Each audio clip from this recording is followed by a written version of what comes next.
चतुर्विधा भजन्ते मां जनाः सुकृतोऽर्जुन आर्तो जिज्ञासुरर्थार्थी ज्ञानी च भरतर्षभ।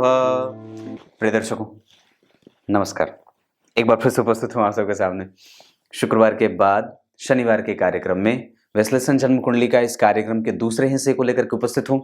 लग्न, नवांश और दशमांश, कहीं नहीं जाना है, बिल्कुल बन के रहिएगा। कार्यक्रम के आरंभ में बोले गए गीता जी के श्लोक का अर्थ अंतिम में बता दूंगा, क्योंकि आज कार्यक्रम बहुत ज्यादा तो ऊंचा होता नहीं है, 20 से 25 मिनट। ये इनकी कुंडली का लग्न, मैंने जहां पे कल इनकी कुंडली का 50 मिनट का वीडियो बना करके रखा हुआ है, आप जा करके उसे देख सकते हैं। ये कार्यक्रम का दूसरा हिस्सा है। यहाँ आपको नवांश दिख रहा है, यहाँ दशांश। शुरू करते हैं आज का कार्यक्रम। आइए आपको एक मध्यम दूरी की यात्रा आपके साथ करके आपको कुछ चीज बता दें।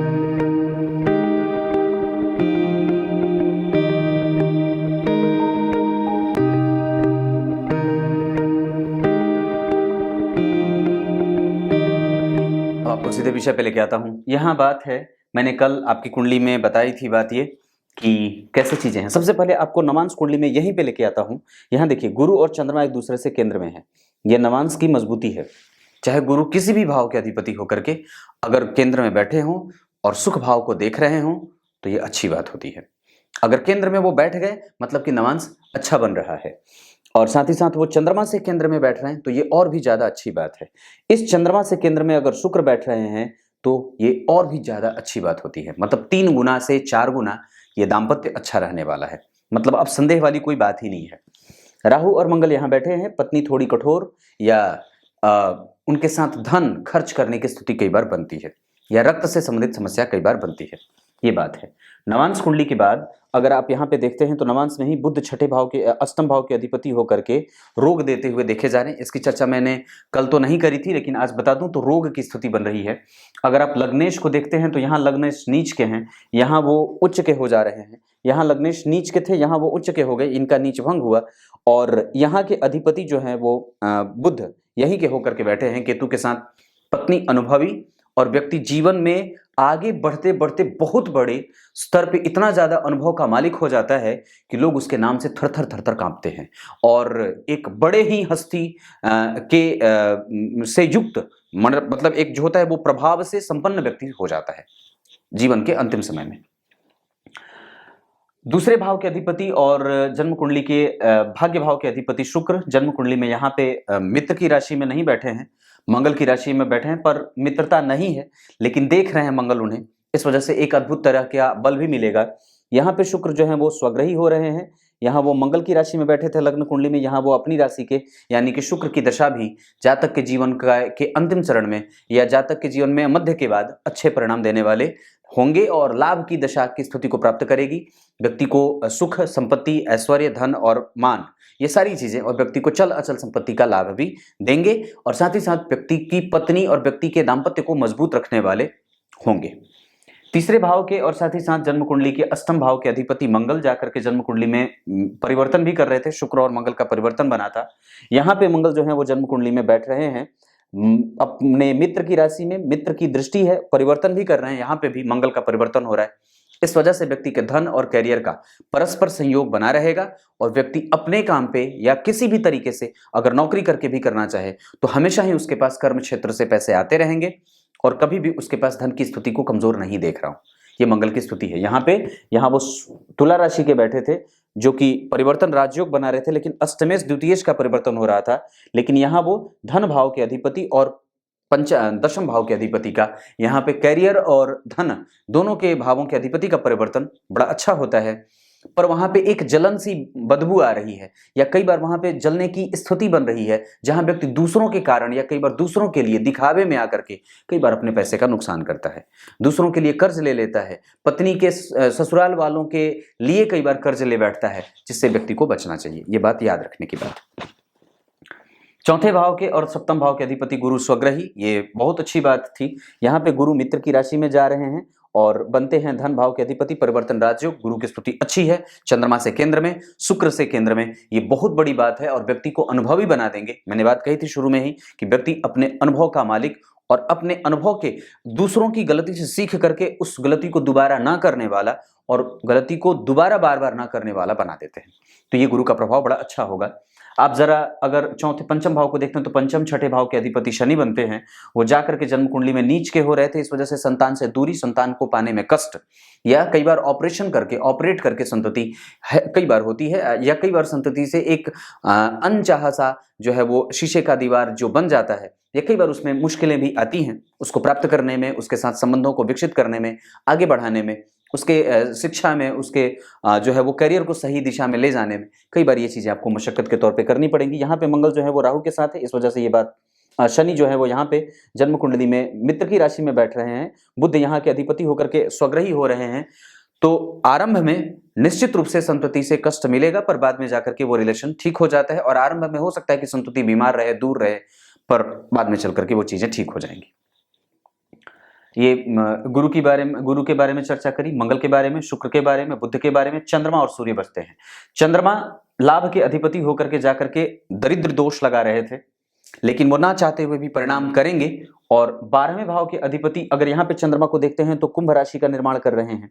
यहाँ पे पापक ग्रह की राशि बनी, यहाँ भी पापक ग्रह की राशि बनी, और यहाँ सप्तम भाव के अधिपति होकर के जाकर के पीछे जा रहे हैं। शुक्र स्वग्रही हो रहे हैं, इस वजह से सप्तम के कारक अच्छे हैं, कम से कम स्वग्रही होकर के बैठे हैं, तो दाम्पत्य का संपूर्ण लाभ मिलेगा। अर्थ की समस्या कभी भी नहीं होगी। मतलब दाम्पत्य के सूत्र में बंधने के बाद सप्तम भाव, द्वितीय भाव के अधिपति का नवम भाव, एकादशवें भाव के अधिपति का संबंध अगर दशम भाव से या एकादशवें भाव से या नवम भाव से अगर बनता हो तो ये एक अच्छी बात होती है। पत्नी जो होगी वो धार्मिक होगी, मनन चिंतन करने वाली और सुख की स्थिति को रखने वाली, लाभ के प्रति अग्रसारित होने वाली होती है। सूर्य यहाँ पे जाकर के जन्म कुंडली में 4 नंबर की राशि में घर में कभी कभी कलह का वातावरण बनता है, पर वो एक सामान्य सी बात है, वो बहुत ज्यादा चिंता करने की नहीं है। अगर दशमांश कुंडली की चर्चा करते हैं तो मंगल स्वग्रही लाभ है, दशम स्थान में गुरु स्वग्रही, ये बहुत बढ़िया। बुध जो है वो 10 नंबर की राशि में, और शनि केंद्र में, परिवर्तन का योग। व्यक्ति को राजनीति, रणनीति, बैलेंस बनाना, अपडेशन में रहना, अपने आप को अपडेट करते रहना, बाजार के हिसाब से चीजों को और कदम ताल मिला करके चलने वाला ऐसा बना देते हैं। व्यक्ति हमेशा ही उसको ये पता है कि बाजार में कौन सी घटना घटी है, बाजार में क्या हो रहा है, किसके हिसाब से कौन सा अपडेट उसको अपने आप में करना है, ये चीजें उसके जीवन में शामिल होती हैं। और लग्न में शनि और केतु व्यक्ति को पॉलिटिकली करेक्ट करने वाला, राजनीति करने वाला, गंभीरता से निर्णय लेने वाला, पहाड़, खाद्यान्न, बड़ी बड़ी चीजों में, बड़ी बड़ी इंडस्ट्री में और बड़े बड़े लोगों से संबंध बना करके आगे बढ़ने वाला बना देते हैं। ये आपकी कुंडली की मूलतः ठोस बातें हैं। अब इसी कुंडली को मैं अन्य चार्ट में अगर देखता हूं तो संतान का सुख आपकी कुंडली में विलंब से हो सकता है, पर संतति है जरूर पक्के तौर पे। साष्ट्यांशा में अगर मैं देख रहा हूं तो व्यक्ति के घर में कभी कभी कलह का वातावरण बनेगा, या व्यक्ति हेडेक लेता है, चिंता करता है। उसके बाद पेट की समस्या भी व्यक्ति को रह सकती है। उसके बाद मन और धन दोनों आपके पास है। ये बात बाकी के मतलब अन्य चार्ट में फाइनली बोल रहा हूं। D10 चार्ट बताया आपके सामने, नवांश बताया, लग्न कुंडली बताई। उसके बाद अगर मैं सप्तविमांसा देखता हूं या फिर अगर चतुर्विशांसा देखता हूं तो चतुर्विशांसा में ज्ञान पक्ष अच्छा दिख रहा है, शिक्षा भाव बहुत अच्छा दिख रहा है, पर उसके साथ व्यवधान भी दिख रहे हैं। अगर विदेश जाकर के, दूर जाकर के, अपने जन्म स्थान से दूर जाकर के व्यक्ति पढ़ना चाहे या डिग्री लेना चाहे तो बिल्कुल ले सकता है, उसकी स्थिति कुंडली में बन रही है। स्पष्टतया बात बोल रहा हूं। बाहर जाकर के अगर व्यक्ति कुछ करना चाहता है, पराक्रम दिखाना चाहता है तो बिल्कुल कर सकता है, ऐसी स्थिति बन रही है। व्यक्ति बुद्धिमान है, खोजबीन करने वाला है, रिसर्च करने वाला है, उसका कम्युनिकेशन अच्छा है, वो बेटर स्किल का मालिक होता है। इंटरनेट, वर्ल्ड वाइड बेसिस पे काम करना, दुनिया भर में प्रसिद्ध होकर के कुछ नया ब्रांड लॉन्च करना, ये सब चीजें आपकी कुंडली में बन रही हैं। संतान से कष्ट नहीं है, संतान ठीक है, लेकिन हाँ संतति देर से हो सकती है। कुंडली मिलाकर के विवाह करना चाहिए। आपकी कुंडली में अगर होरा कुंडली देखता हूं तो शुक्र, शनि, राहु और केतु, इनकी दशाएं आपकी कुंडली में मेहनत कराने वाली, पराक्रम का बल प्राप्त कराने वाली, साथ ही साथ व्यक्ति के जीवन में ढाढ़स, साहस और हिम्मत देने वाली होंगी।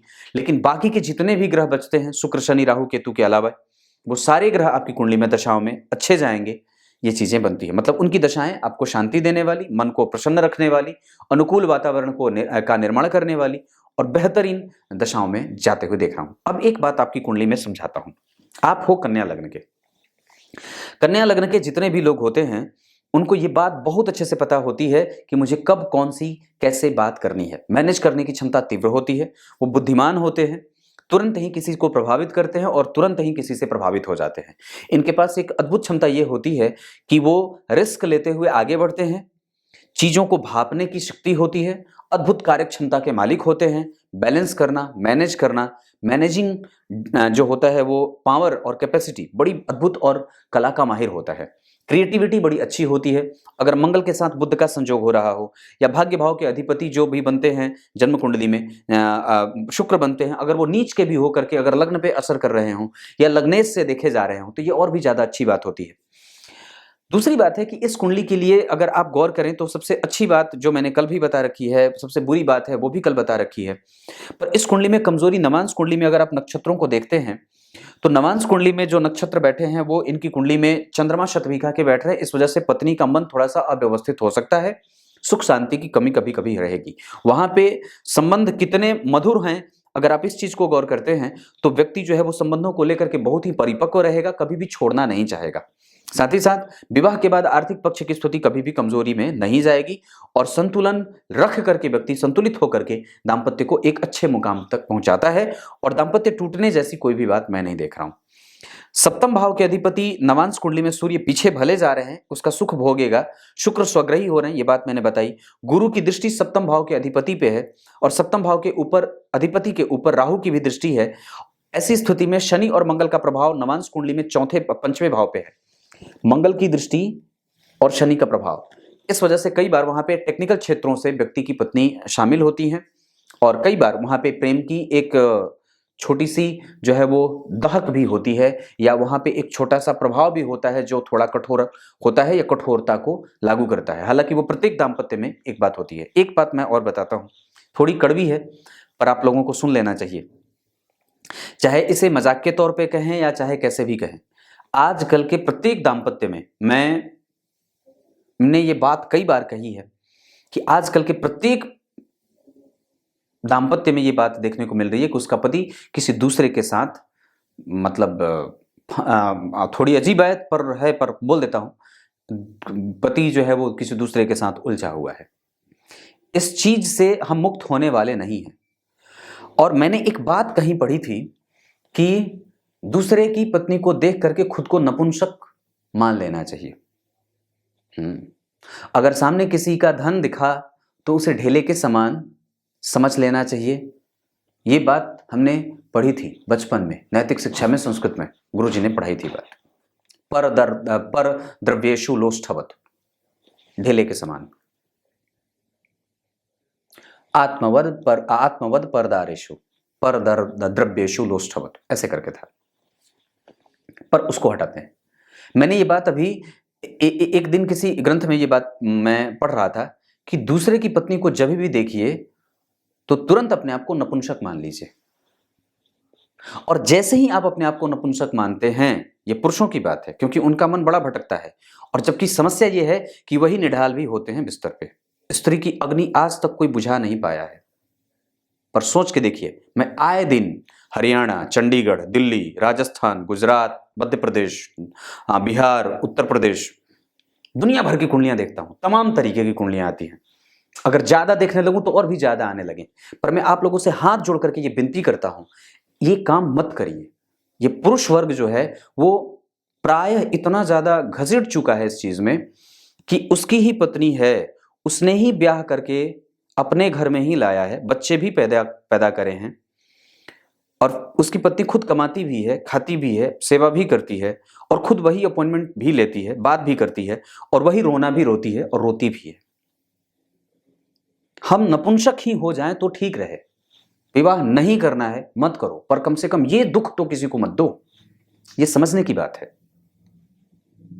बड़ा कष्ट होता है बहुत ज्यादा कि हम किस चीज के बल पे अपने आप को मर्द कह रहे हैं, क्योंकि आप मर्द नहीं हो। मर्द का मतलब होता है थाम लिया तो थाम लिया। और निस्संदेह ये किसी नपुंसक व्यक्ति की ही पहचान हो सकती है जो अपनी पत्नी के अलावे किसी दूसरे को देख रहा हो और उसके प्रति गंदी धारणाएं पाल रहा हो। आप पुरुष तो नहीं हो सकते हो। निस्संदेह ये छिछोरेपन की जो बात होती है वो अब आप इसे एक पैशन के तौर पे लें या फैशन के तौर पे लें या जैसे भी लें, पर मैं ऐसे किसी भी बात का कभी भी आप लोगों को भी यही कहूंगा कि इस चीज के विरोध में जरूर ही आवाज उठानी चाहिए और निस्संदेह ऐसे लोगों को सामने से। एक बात है, कभी पंजाब से मेरे पास कोई कुंडली आई थी, बहुत ही अच्छे पद की महिला थी, वो नौकरी भी करती है।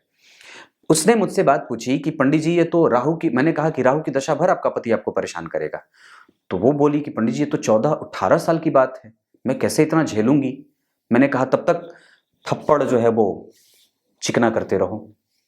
18 साल की दशा में भगवान ने आपको थप्पड़ जो है वो साफ करके रखने के लिए बोले हैं। जैसे ही राहु की दशा बीतेगी उसको अपनी गलती का एहसास होगा, आपके पास क्षमा मांगने आएगा, थप्पड़ लगा देना, दम भर कूट देना, क्योंकि कभी ना कभी तो वो उसको अपनी गलती का एहसास होगा।